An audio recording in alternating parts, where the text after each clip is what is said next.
આપને બધાને ખ્યાલ છે કે નાના સેન્ટરમાં જે સ્કૂલો હોય આ તો ઋષિકુળનો આશ્રમ જેવી સ્કૂલ છે.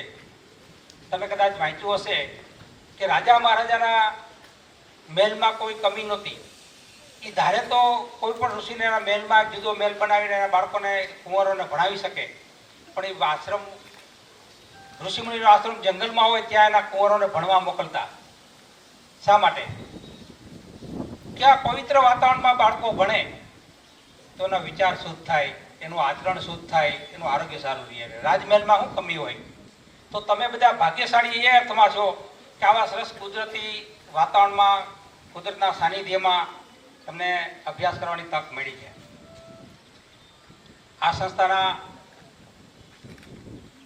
સંસ્થાપક શ્રી ભીમસિંહભાઈ એના માટે એક બહુ કવિએ બહુ સરસ કીધું છે, આહિરકુળ અવની ઉપરે, આહિરકુળ અવની ઉપરે જો હમીર ન હોત હયાત તો દેવકીજી તારો દીકરો કંસને હાથ કપાત.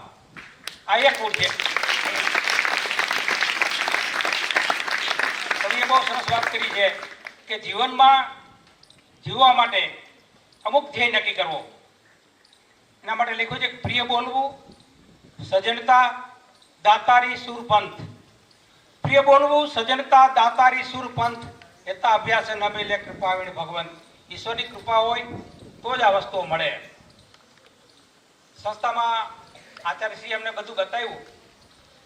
મને સૌથી જે વધુ ગમ્યું હોય તો 2-3 પ્રવેશ કરતા જ લખ્યું હતું કે વ્યસન મુક્ત રહો. મારી આ 70 વર્ષની ઉંમરમાં કદી ચાય, કોફી, પાન, બીડી, તમાકુ કે ઠંડા પીણાના સ્વાદ કેવા મને ખબર નથી.